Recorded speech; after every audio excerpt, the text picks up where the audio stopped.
Hello everyone and welcome back to my channel. In this video, we are going to cover up chapter number 3 of statistics class 11th economics, right? So the chapter 3 deals with organization of data. Collection of data we have done, then after collection it is organized. Collection का मतलब क्या होता है कि आपने data collect किया from various sources, primary source, secondary source. Now you have to classify. Classify का मतलब होता है अरेंज करना, ऑर्गेनाइज करना. What is raw data? जो अनक्लासिफाइड डेटा होता है उसी को हम रॉ डेटा बोलते हैं. अब क्लासिफिकेशन के क्या मेथड्स हैं? The first one is chronological. तो जब डेटा को हम अरेंज करते हैं on the basis of time, चाहे वो असेंडिंग ऑर्डर में करें चाहे हम डिसेंडिंग ऑर्डर में करें, उसी को हम बोलते हैं chronological classification, right? So it is on the basis of time, that is called as chronological. तो वो years भी हो सकते हैं, quarters, month, week, it can be anything. So जैसे अगर हम यहाँ पे हम लिख दें 1951, 1961 ईयर वाइज, अगर मैं डेटा को क्लासीफाई करूँ, या 1000 है या 2000 है पॉपुलेशन, या ईयर्स का डेटा है, या 2500 है, and so that is chronological. What is geographical और spatial classification? The data here is classified with reference to location, country, state, cities. So that is called as geographical classification. जैसे हम यहाँ पे कर सकते हैं इंडिया की जितनी भी एक सेकंड, स्पेलिंग गलत लिख दिया, let me just rewrite this. या ठीक है, इसमें हम स्टेट वाइज करते हैं. इंडिया की जितनी भी स्टेट्स हैं, जैसे तमिलनाडु, राजस्थान, गुजरात, ठीक है, यहाँ स्टेट वाइज हम कर रहे हैं. एग्जाम्पल मैं आपको लेके, और यहाँ पॉपुलेशन की फिगर्स, यहाँ 2000, यहाँ 1700, यहाँ 6000. So third is qualitative. जब डेटा को हम क्लासिफाई करते हैं on the basis of some attributes, जैसे caste, religion, etcetera, right. Quantitative, जब हम मेजरेबल वेरिएबल्स में हम डेटा को क्लासिफाई करते हैं, height, age, weight, etcetera. Now variables आपके जो है, what are variables? Quantitative character of an item. तो डिस्क्रीट वेरिएबल है, discrete variable which are finite exact value, जैसे 10, 20 एग्जैक्ट वैल्यू है. कंटिन्यूस वेरिएबल, जहाँ पे आपको फ्रैक्शंस में भी variables are expressed in fraction, और ऐसा रेंज, जैसे ये 10 to 20, 20 to 30 ऐसे. नाउ स्टैटिस्टिकल सीरीज देखिए, एक तो इंडिविजुअल होती है, ठीक है, इंडिविजुअल में it is raw data.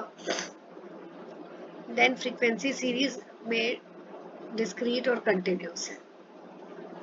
Okay, individual units data जो है, हम इंडिविजुअली भी हम उसको पोर्ट्रे कर सकते हैं. जैसे देखिए यहाँ पे ये जो मार्क्स हैं, राइट, ये इंडिविजुअल सीरीज है, सिर्फ आपको मार्क्स बताए गए हैं. Only X values are given. So marks obtained by 10 students are this. So this is individual series. No frequencies are attached.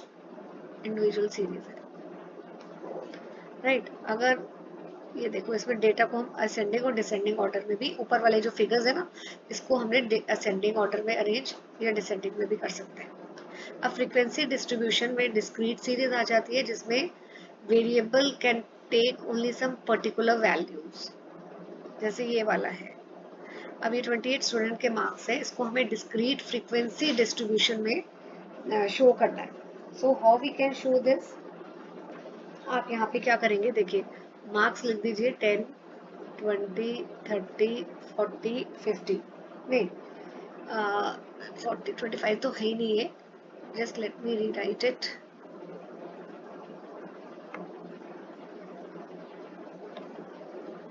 This is 10, 15, 20 and 25. क्योंकि आप ये देखिए, यही वाले नंबर्स मुझे इस वाले टेबल में दिख रहे हैं। तो 20 आप 20 के आगे एक टैली बार यहाँ लगा लो। 15 के आगे 1 mark, then 15 is repeating, so second आप टैली मार्क लगाओगे। देन 10 1 15 अगेन 15 थर्ड टाइम आ रहा है, 20 सेकेंड टाइम आ रहा है तो एक और 15 फोर्थ टाइम आ रहा है, 1 मोर। 10 सेकेंड टाइम आ रहा है, 20 फिर से आ रहा है थर्ड टाइम। तो ऐसे आप लगाते जाओगे। 15 फिफ्थ टाइम आ रहा है, तो फिफ्थ के लिए हम बेटा 4 के बाद ऐसे कर देते हैं, ठीक है।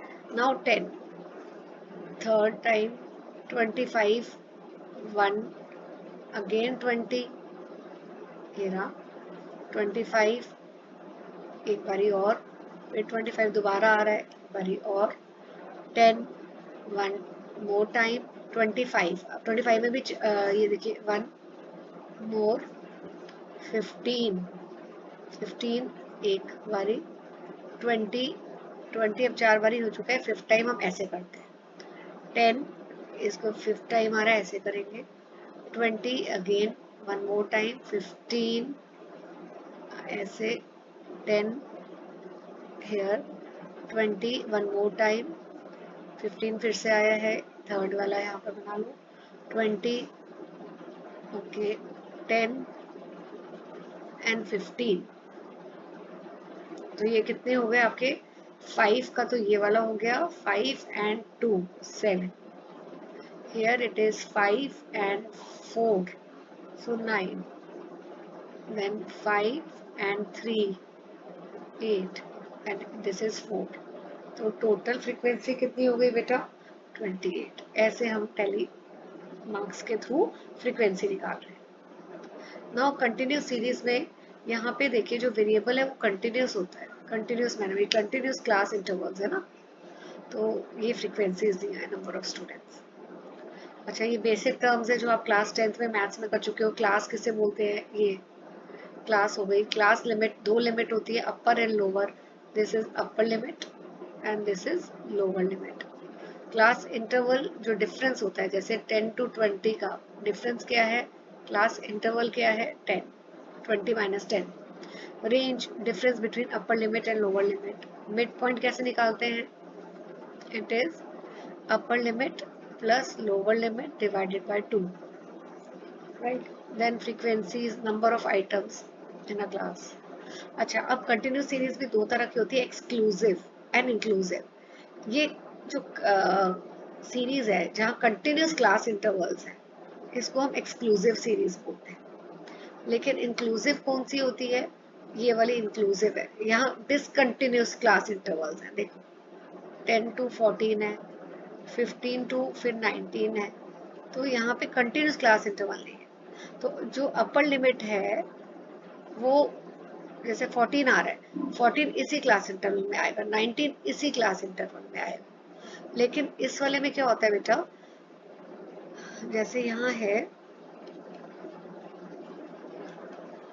अब देखो एक्सक्लूडिंग द अपर लिमिट, अब अगर 10 आता है, 10 इस क्लास में आएगा, इधर नहीं आएगा, ठीक है। Then after this open end, यहाँ ओपन एंड कौन सी होती है? जिसमें लोअर लिमिट फर्स्ट क्लास की, फर्स्ट क्लास ये होगी एंड लास्ट क्लास ये वाली हो गई। फर्स्ट क्लास की लोअर लिमिट मिसिंग है और अब लास्ट क्लास की अपर लिमिट मिसिंग है, that is open end. Cumulative frequency series, तो यहाँ पे हम कैसे निकालेंगे? Less than cumulative frequency distribution आपको निकालनी है एंड मोर देन। तो पहले लेस देन हम करते हैं, ठीक है। तो ये आपके मार्क्स हैं। तो मैं जस्ट क्वेश्चन में से वैल्यूज कॉपी कर रही हूँ अभी। 30 to 40 एंड कितना है? 40 to 50 एंड 50 to 60, राइट। अब आपको फ्रीक्वेंसी ये नंबर ऑफ स्टूडेंट्स निकालने हैं, राइट। ये आपको दिया हुआ है, सॉरी प्लस क्वेश्चन तो ऊपर किया हुआ है, इसको करने की जरूरत नहीं थी।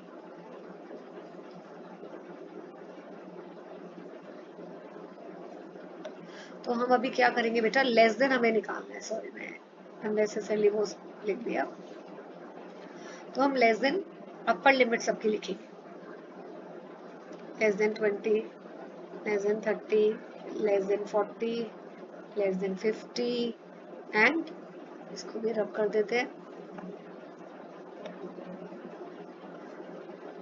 Less than 60, right. तो अब यहाँ हम कैसे निकालेंगे, तो एक सेकेंड इसको थोड़ा नीचे कर लेते हैं, यस। तो ये देखिए सबसे पहली फ्रीक्वेंसी तो हम ऐसे लिख देंगे 2, then what we will do, we will keep on adding next frequency 2 + 5 कितना हो जाता है 7, फिर हम ऐसे ही ऐड करते जाएंगे, then 2 + 5 + 10 17, then 2 + 5 + 10 + 12, so it is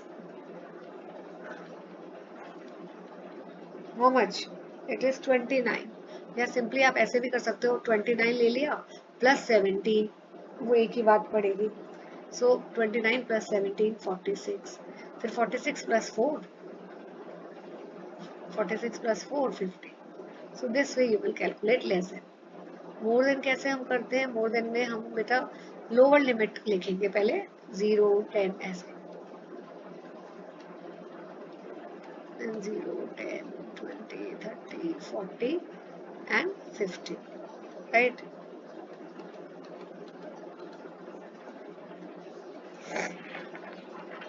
right, सो अब आप क्या करेंगे, जो हाईएस्ट आपकी टोटल फ्रीक्वेंसीज है इन सबको मिला के 50 आता है फ्रीक्वेंसीज को, तो सबसे पहले 50 का लिखोगे, फिर 50 में से 2 सब्ट्रैक्ट करो 48, नाउ 48 में से 5 सब्ट्रैक्ट करो, व्हाट इट विल बी,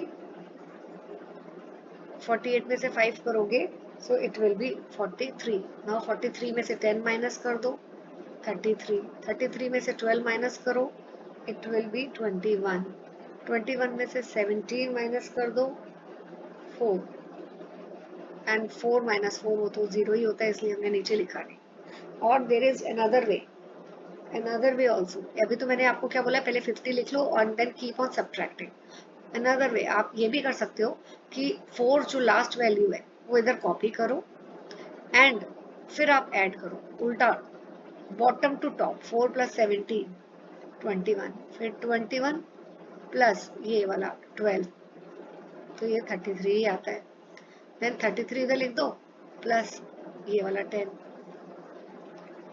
सो 43 आएगा, फिर 43 लो प्लस ये वाला 5, मतलब हम नीचे से हम ऐड करना शुरू कर रहे हैं, देन 48 प्लस ये वाला 2, तो आपके ऊपर है, आंसर सेम आएगा, right. So this is all about this chapter. In the next video I'll be taking up chapter number 4. Thank you for watching.